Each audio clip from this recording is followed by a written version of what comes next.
अपनी माटी अपनी थाली। मेरे इस YouTube चैनल में आपका स्वागत है। मैं अंजनी निगम आपको बताऊंगा अपने देश के महापुरुषों, देश की परंपराओं और वैभव की वह कहानियां जिन्हें सुनकर आप गर्व का अनुभव करेंगे।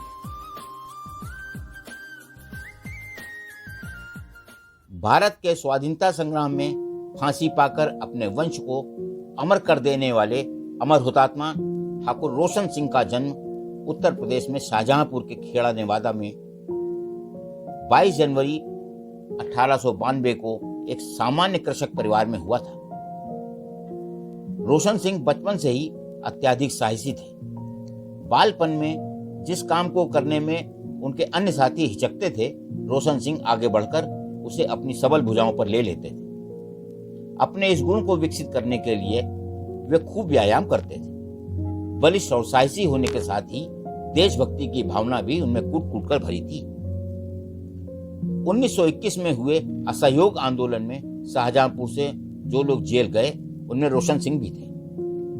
रोशन सिंह को 2 साल की जेल हुई। इस दौरान बरेली जेल में उनका परिचय मवाना जिला मेरठ के क्रांतिकारी विष्णु शरण दुबलिस से हुआ।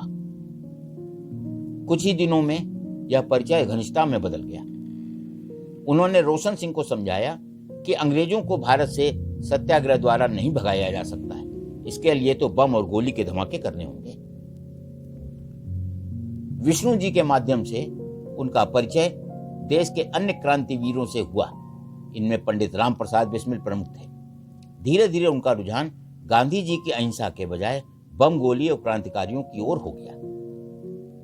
1923 में प्रख्यात क्रांतिकारी सचिंद्रनाथ सन्याल जब संगठन के विस्तार के लिए शाहजहांपुर आए तो वे ठाकुर रोशन सिंह से भी मिले। काकोरी कांड से पूर्व बमरौली कांड में रोशन सिंह की महत्वपूर्ण भूमिका थी। संगठन के लिए धन की व्यवस्था में पीलीभीत के गांव बमरौली में क्रांतिकारियों ने एक खांडसारी निर्माता और सूदखोर सेठ के यहाँ 24 दिसंबर 1924 को डकैती डाली। सेठ के एक आदमी के ललकारने पर रोशन सिंह की राइफल से निकली गोली से वह शहीद हो गया। 9 अगस्त 1925 को लखनऊ सहारनपुर यात्री गाड़ी को लखनऊ के पास काकोरी में रोककर सरकारी खजाना लूट लिया गया। यह शासन के मुंह पर खुला तमाचा था। हालांकि रोशन सिंह इस घटना में नहीं शामिल थे, पर युवावस्था से ही क्रांतिकारी गतिविधियों में सक्रिय होने के कारण उनका नाम पुलिस की फाइलों में बहुचर्चित था। अतः शासन ने 26 सितंबर 1925 को उन्हें भी पकड़ लिया। काकोरी कांड के लिए पंडित राम प्रसाद बिस्मिल, अशफाक उल्लाह खां और राजेंद्र लाहिड़ी के साथ उन्हें भी शामिल कर लिया गया। इस मामले में जज ने पहले तो 5 साल की ही सजा सुनाई। तभी विष्णु शरण दुबलिस ने उनके कानों में कहा, ठाकुर साहब, आपको पंडित राम प्रसाद बिस्मिल जितनी ही सजा मिलेगी। दुबलिस के मुंह से यह शब्द सुनते ही ठाकुर रोशन सिंह उठ खड़े हुए और पंडित जी को गले लगाते हुए बोले, ओए पंडित, क्या तुम फांसी तक भी अकेले ही जाना चाहोगे? ठाकुर अब तुम्हें और अकेला नहीं छोड़ेगा, यहां भी वह तुम्हारे साथ ही जाएगा। बाद में उन्हें बमरौली कांड में हत्या के आरोप में फांसी दी गई। सजा सुनाकर उन्होंने अदालत में ओंकार का उच्चारण किया और फिर चुप हो गए। ठाकुर रोशन सिंह ने 6 दिसंबर 1927 को इलाहाबाद की नैनी जेल से अपने एक मित्र को पत्र लिखा। 1 सप्ताह के भीतर ही फांसी होगी। ईश्वर से प्रार्थना है कि आप मेरे लिए रंज हरगिज न करें। मेरी मौत खुशी का कारण होगी।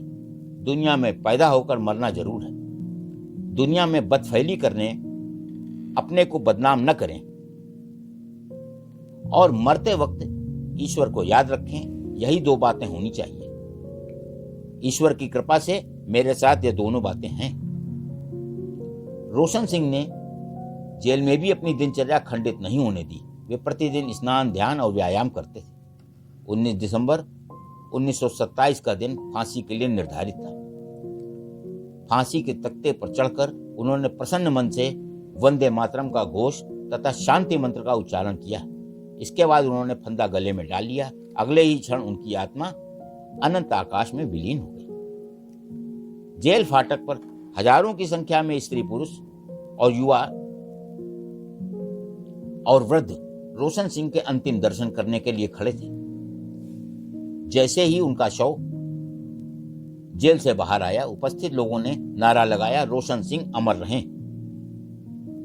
भारी जुलूस की शक्ल में शव यात्रा संगम तट पर आकर रुकी, जहां वैदिक रीति से उनका अंतिम संस्कार किया गया। आज की कहानी में बस इतना ही। हम जल्द हाजिर होंगे एक नई गौरवशाली गाथा के साथ। जुड़े रहिए हमारे चैनल अपनी माटी अपनी छाती के साथ। और हाँ, यदि आपने हमारे चैनल को अभी तक सब्सक्राइब नहीं किया है तो जरूर कर दें, ताकि आपको मिलती रहे नित नई जानकारी। नमस्कार।